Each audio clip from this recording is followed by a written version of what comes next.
Special meeting, all members are present. Matt, we're starting with the pledge. I pledge allegiance to the flag.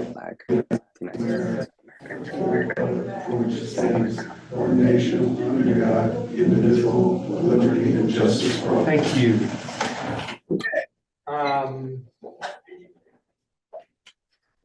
First item on the agenda, and I wanted to do this. It's a special meeting.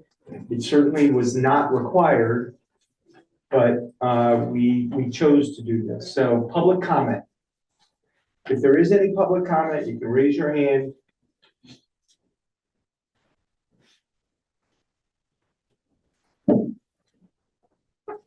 Okay, I want to give it a minute.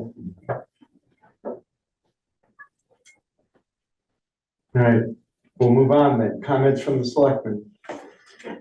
I don't have any. Matt, do you have any comments? I have your, I know you sent an email earlier, but, Yeah, there's no dialogue or discussion after the email. I received it and we'll talk about it here. yeah, I have no comments at this time. Nobody else? All right, business before the board. Okay, the pension board met tonight and approved or recommended a ratification to the pension plan, recommended an addendum to the pension plan. And that recommendation comes to the Board of Selectmen for ratification. The text of the addendum to the Town of Old Saybrook Retirement Plan is as follows.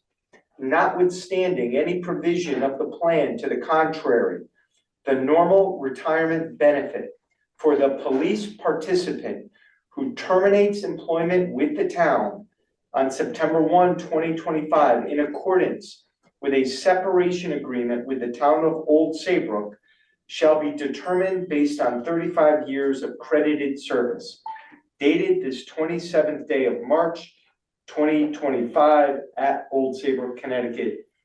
And I'm gonna make that motion, and Scott will second it. So I didn't write that language, folks. That came straight from a lawyer. It probably sounded like a lawyer.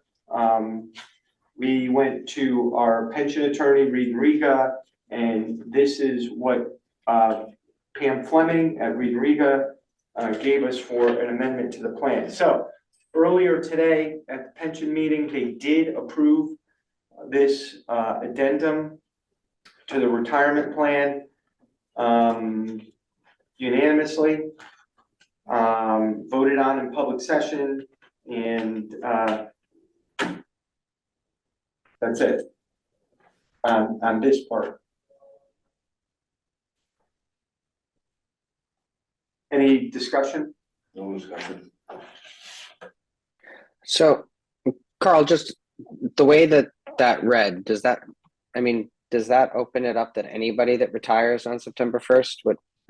No, because it deals with an agreement that was Okay. executed. Yeah. Okay, thank you. Yeah, no, that came up this morning too, but there is other detail in here that would limit it, so. Okay. All right, moved and seconded, all those in favor signify by saying aye. Aye. All right. Aye. All right, secondly, discussion and possible action on the ratification of an agreement entered into between the Town of Old Saybrook and the Chief of Police, Michael A. Spira. I'll make a motion, is there a second? Seconded by Scott. So this is the agreement, it's already out there in the public domain. I know the Connecticut Examiner did a story. I'm gonna meet with Eric O'Connell from the Harbor News after, supply a copy. Someone named Lisa Backus has also requested a copy, and Channel 3, a few of the other news organizations have it. The agreement was executed 1 week ago, Thursday, by federal law. There's a 7-day revocation period, and today is day 7. So the agreement was, that's why we're having a special meeting today, and so we had to have the pension board meet. So the severance agreement, without going through it line, but Matt, why don't we, actually, well, why don't we go through the agreement first? So the retirement date, the chief of police will be relieved of his duties as chief of police on April 11th. But will continue on the payroll and be available to the town, not in his chief of police capacity, until September 1, August 31st of 2025. Given that we, and this is going to be a police commission decision, given that there is not an interim lined up right now, I think it is, and we either plan on having an interim or having the department run internally by the folks there. The fact is, it's going to be a team effort. It's going to be an effort with the town's finance director, our accounting department, and the police department. We need to keep cops on the road, and we need cops to get paid. And I know there's a lot more that goes into it, and we may have to deal with a little bit of that as it comes. The chief is available should the need arise to the running of the police department. And when I say running, the chief does payroll, and payroll may take 1 or 2 payrolls to get used to it. So, but not in his capacity as chief of police, more in his capacity as an administrator that could assist the department. Given the speed with which these events happened, we felt that was necessary to keep in. So that is that. The benefits upon separation of employment. So this agreement is called the Release and Severance Agreement. There are not that many items in this agreement. As of September, and this was also, September is also 29 years that the chief will be in the department, and that was also flagged as a date. So he agrees that we will, just like we just did, have 35 years of credited service to the employee plan. The chief will make his contributions to the plan for approximately 22 months towards the employee pension. There is a salary continuation of 1 year in this agreement. So when the salary payment ceases, which can be paid over 22 months, the employee will no longer make contributions. The separation will be a retirement. We've agreed with the chief that there will be health insurance provided to the chief and his family for 18 months subsequent to September 1, and life insurance for 18 months subsequent to September 1. Health insurance, the chief falls into a category with several other town employees who've been employed with the town previous to the year 2005.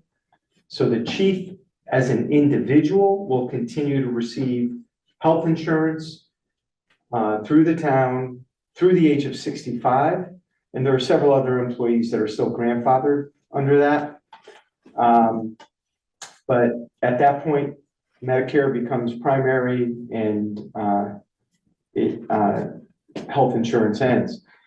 Life insurance for 18 months. I think life insurance, I should be sure of this. I think it's 2 times salary. Not a huge expense, obviously, on the life insurance, but the town has a policy that was passed in 2013 that no employee shall make more than 50 or have more than $50,000 of life insurance after their employment ends. Now, we're extending the chief's life insurance for 18 months. Subsequent to that, he will have, just like every other employee, a $50,000 life insurance policy. That policy diminishes in value at certain age counts. So I think 70 is one. At 70, I think the policy goes to 35,000, and then at 75, it goes to 20,000, and then I think at 80, it might go to 10,000. So it's something along those lines. And that was the policy of the town. And that is the nuts and bolts of the agreement. So in the agreement, we do acknowledge that the chief has certain contractual benefits. So this is something I've really tried to be clear with. In the chief's contract that was signed in 2009, he has the ability to retire with 195 sick days.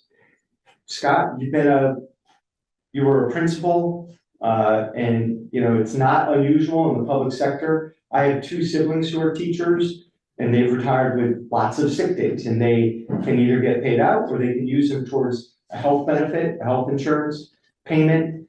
And in the chief's contract, it was 195 days. Now, he had that benefit. He probably had 195 days accumulated 10 years ago.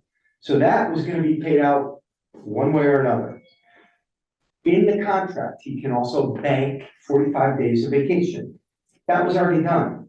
That is not something, we recognize it in the agreement, but it's not something we gave the chief in the agreement. In addition to that, there's some additional days that he's owed this year, that assuming he does not take any more vacation days. So the total benefit that really exists just per his contract is about 280 days or so. Now, the town, we have an other post-employment benefit line item, and we save for these things. Now, we didn't save that kind of money, but this is an account. Larry Bonin retired last year. We have officers who retire. We have other employees who retire, and when they have other post-employment benefits like accrued sick time, our support union gets accrued sick time or accrued vacation times, we pay it from a line item that the town has designated for these payments. We fund that every year through the budget. So there's a certain amount that goes into the budget every year and immediately goes into an off-budget account so that we can fund these other post-employment benefits that our union employees get when they retire. So this is not an unusual mechanism, but it's obviously a large amount. No one's arguing that it's not a large amount, but it's benefits that he was entitled to, whether he retires on September 1, 2025, or whether he retired 2 years ago. There's no difference. So the retirement severance package, as it's labeled, that is before the Board of Selectmen today, is a 1-year continuous salary continuation, payable at the town's option over 22 months. Health insurance for 18 months, life insurance for 18 months, and the addition to the pension that was recommended to the Board of Selectmen this morning. That is the nuts and bolts of the agreement. Now, the agreement is 6 or 7 pages long, and it goes on to the boilerplate language that you would see in a lot of agreements. The employee acknowledges he's not entitled to any other benefits or compensation. There's a release of any claim under the sun that he may have, except where you're not allowed to release a claim by law. There's a confidentiality agreement, but we released this agreement because we're a public entity and there's no confidentiality when we make payments. We know that. So it's in here, but we don't even acknowledge it. So it's boilerplate language because the public is entitled to see this. There's a non-disparagement clause. So the chief can't say anything bad. We can't say anything bad. There's no admission of any wrongdoing by the town or the employee. And there's a return of property on April 11th.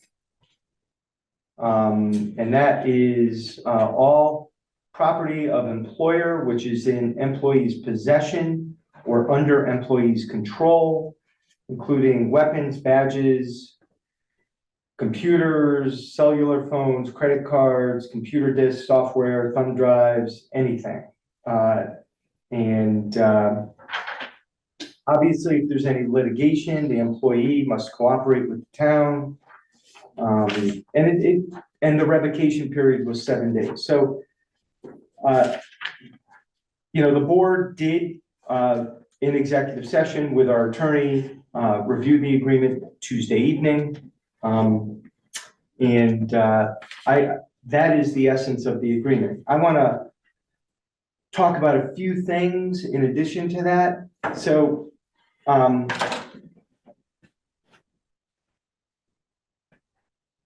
my take on this is that the town was at a bit of a crossroads. So the perf report came out. Let's be clear about the perf report also.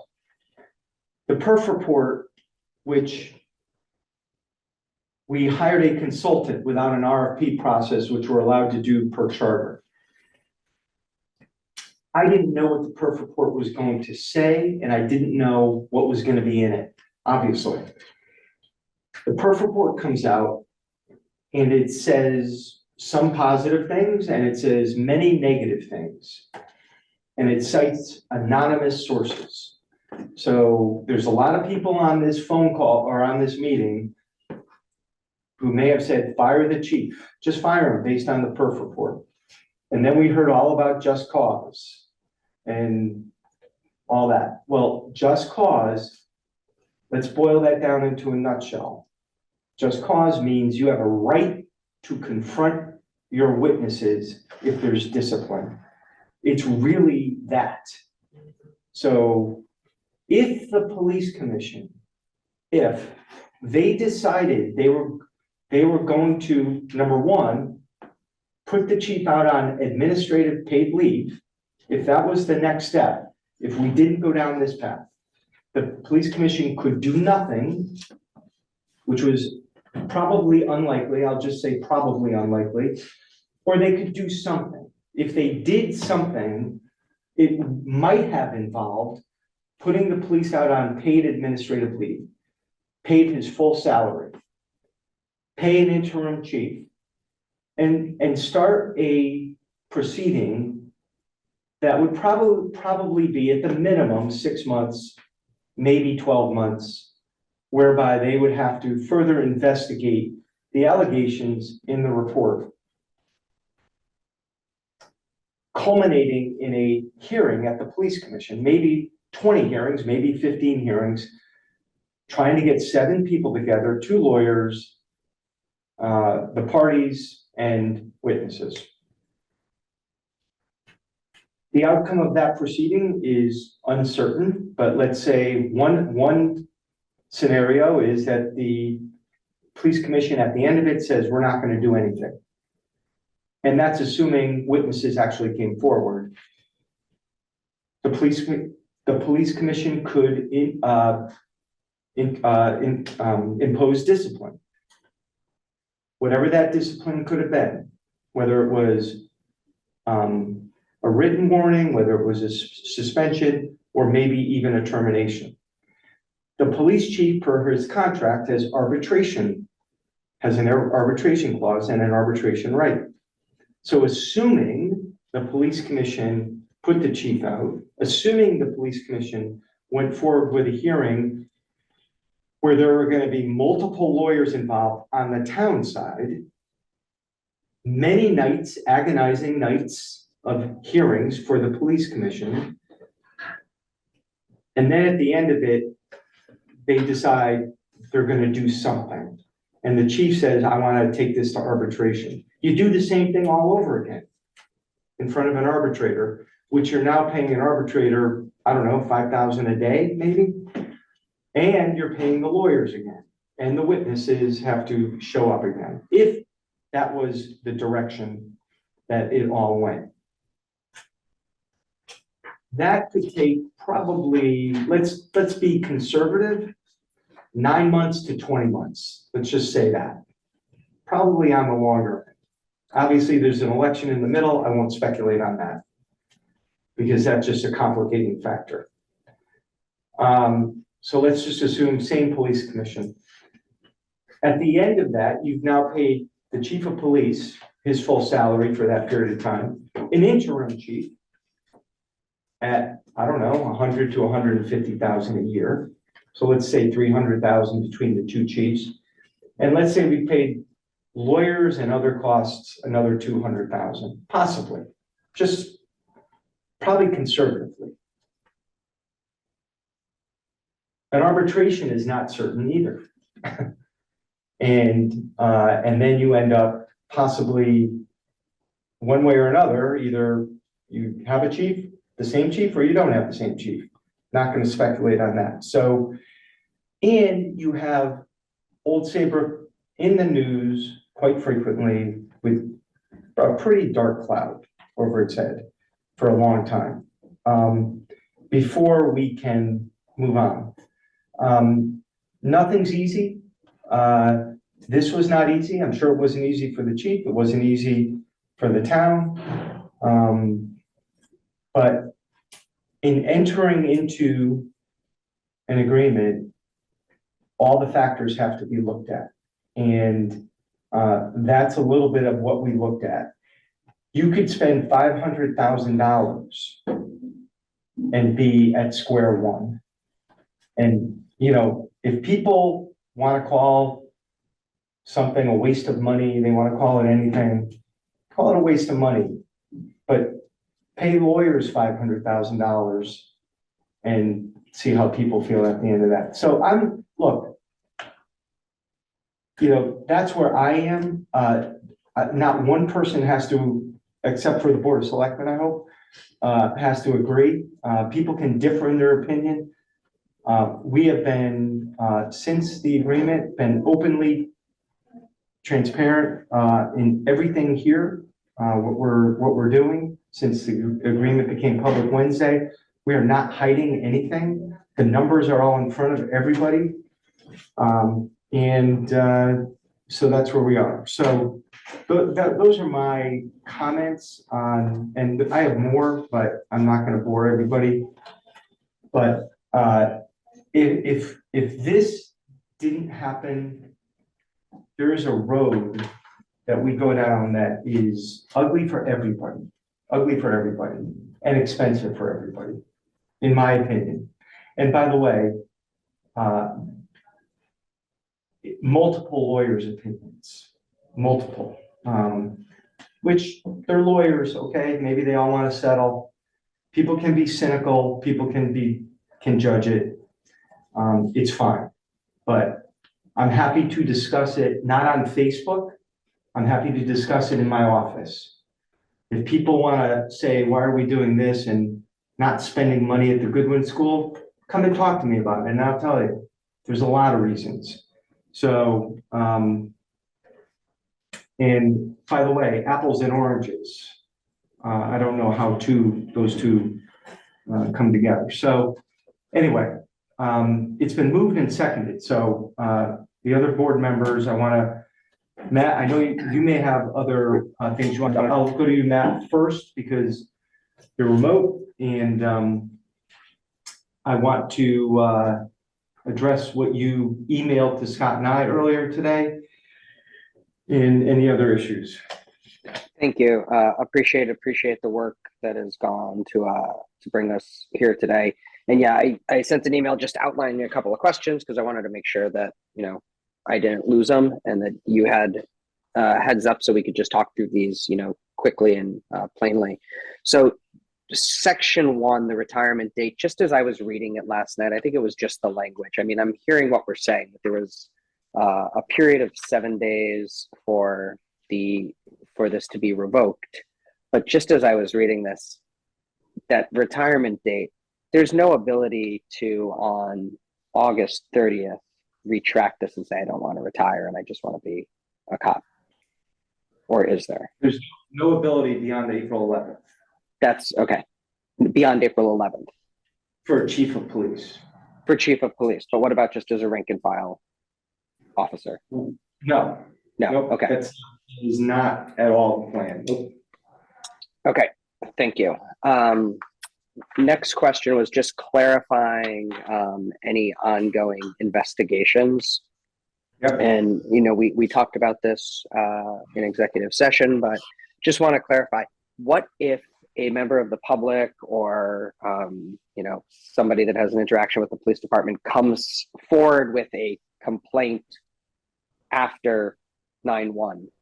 Yep. That went to the period when the chief was overseeing actually the in department. here. Is that's covered? Yeah, it is in here. The agreement only deals with anything prior to 9/1. After 9/1, there is nothing else on the town's responsibility. Nothing else that is of the Well, town's what was your- responsibility. Well, I mean, after So- 9/1, Matt, after 9/1. After 9/1, if somebody comes forward and says, I was treated improperly by the department on January 1st, and they're bringing that forward that late. Well, first of all, you mean like a lawsuit or? A lawsuit or some sort of claim. So a lawsuit would have to be noticed to the town within a certain period of time. So that would be Okay. beyond the notice period, as you know. Great. I know you know. We'd be well beyond that. As to any internal affairs investigation that, I suppose, yeah, we could investigate it after that, yeah. Okay. I mean, it would be assigned, maybe to an officer and, investigated. Okay. But it wouldn't affect the 9/1 date. Correct. Okay. Then, so kind of two pieces that come together for me that I just want to reconcile a little bit. So I understand that we have the vacation and sick time payout, and I understand that the chief will remain on payroll until 9/1 and be available during that time. If, for example, we said we need assistance at the Memorial Day parade and we need you to work Yep. during that time, and the chief says, I'm on vacation that weekend. Does that So- impact payouts? Like how, like that seems like a little like muddy I area. want to clarify what I said earlier. The agreement specifies that, so in terms of any internal affairs investigation, it only applies to those that are pending as Only of the pending. signing of this agreement. Okay? So a new internal affairs investigation that is brought after could be investigated potentially. Yes.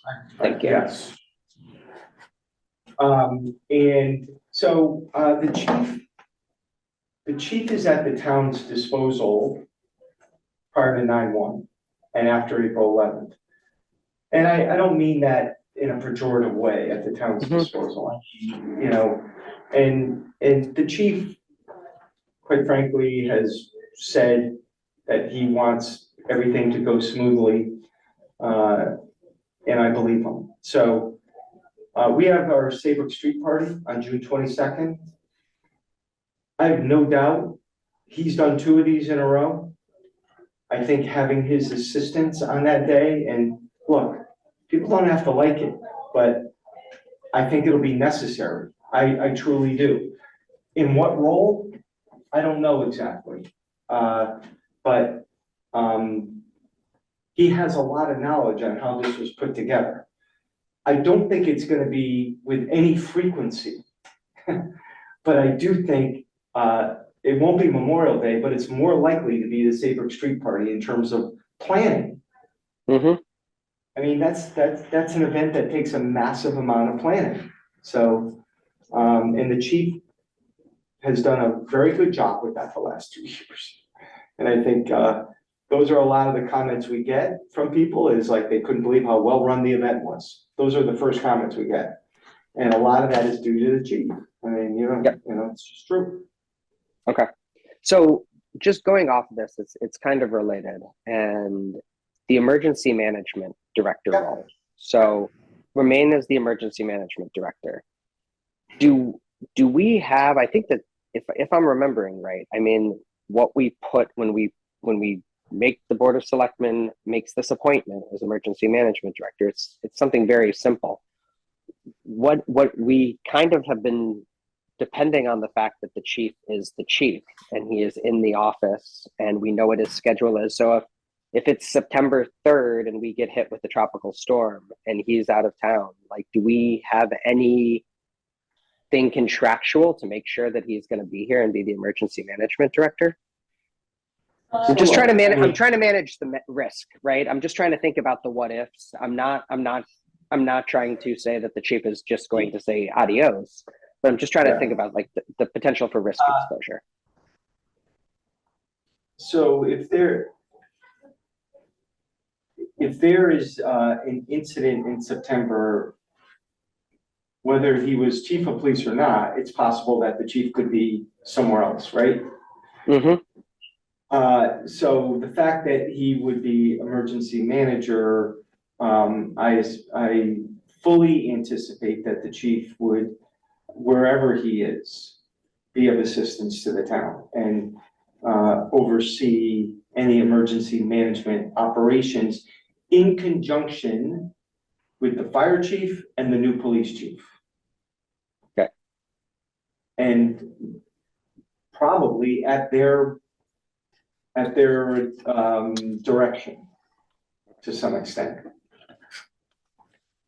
Okay. And then I think my last question, Carl, is in all the different existing benefits that we talked about the chief having, one thing that I didn't hear was heart and hypertension. And I just wanted to clarify the heart and hypertension benefit. Is that separate in this agreement? Or is that because he's a member of the volunteer fire department, or is that excluded? Volunteer firefighters don't have heart and hypertension. They don't have heart, okay. Paid fire and police. There's been no claim yet. I don't know if there will or there won't be, okay? Okay. That being said, to your question, heart and hypertension cannot be waived. Okay, so if there's not an open, think of a workers' comp case. If you get injured, you open a workers' comp case, right? Mm-hmm. Heart and hypertension is kind of like it operates in the same context as workers' comp. Actually, workers' comp commissioners hear the heart and hypertension cases, but you don't have to prove it. You're assumed to have, it is assumed to have been a work-related injury once you make the claim. And then the commissioner determines usually just the benefits that the worker would receive.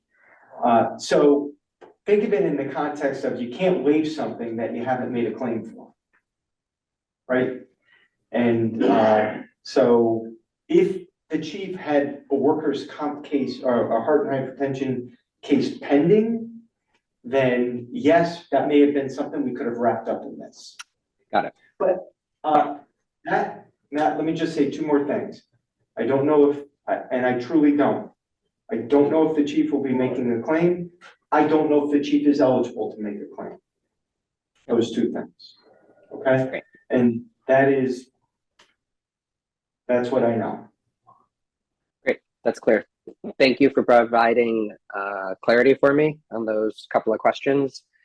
Those are my only questions. In terms of comments, I am just, appreciate the chief's service to the town, appreciate his willingness to ensure a smooth transition during this period, and am happy to offer my support to the police commission and to you, Carl, as we start the search process. I recognize that this has been a lot for our department, and I really want to make sure that this is a smooth, transparent process for our community and for our hardworking police department members as we look to the next phase of our town's leadership. Couldn't agree more. Thank you for that, by the way. Thank you for the comments. And Scott, I'll turn it over to you in a second, but the police commission is meeting Monday night to And Larry's not gonna go on vacation, so he can sit in at the police commission meeting. No, kidding, of course. But they're meeting Monday night and they're going to discuss next steps. I hope by Monday evening that I already have, I've solicited from, actually, I'm listening to a presentation tomorrow from the International Association of Chiefs of Police. They do police chief searches. I already have one proposal in my inbox from another. Again, like it or not like it, the Police Executive Research Forum, this is one of the things they do. And there are two other folks in Connecticut that I've solicited bids from, or solicited proposals from. In addition to that, coincidentally, I got a call today from a former chief in Middletown, Connecticut, who I knew, not the one who lives in Old Saybrook. There is a former chief of Middletown that lives in Old Saybrook, a different chief. And he said to me, he has a lot of contacts in the area, if he could be of any service. And he said he knows some people in Massachusetts. One of the companies I've gotten a proposal from is from Massachusetts. And I asked him to see if he could just do some background on them. And so we are working already towards the search firm. I hope that the police commission can choose the search firm expeditiously. 2 weeks may be optimistic, but maybe 3 weeks. Once you choose that search firm, you cast your net and you get your candidates, you do your job description. I've been asked already about the next chief's contract. We will have expert legal advice on the next chief's contract. People, that'll be a police commission job, but I will oversee it as ex officio. And it will go, I am very convinced the process will go smoothly, but, Scott?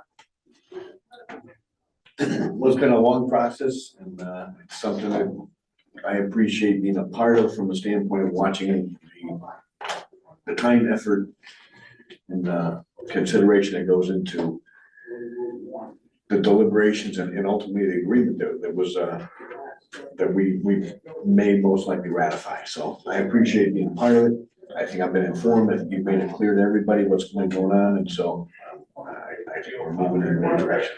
So one other thing, we have the attorney who counseled us, or counseled me and the Board of Selectmen through this, Gabe Duran is on the phone. Gabe, I don't know if there's anything that you have to add that I may have missed. We're gonna allow you to talk if you want to. If you don't have anything, it's fine. Thank you. No, I have nothing to add. Thank you, Carl. Thank you, Attorney Duran. In the interest of, because I actually, if anybody from the public does want to ask a question, even though we're out of sequence on this, actually, let's vote on this because we're in the middle of a motion in a second. So it's been moved and seconded. All those in favor signify by saying aye. Aye. Aye. Unanimous. If anybody does want to raise their hand, it's fine. I mean, it's not on the agenda at this point, but you've heard us talk. And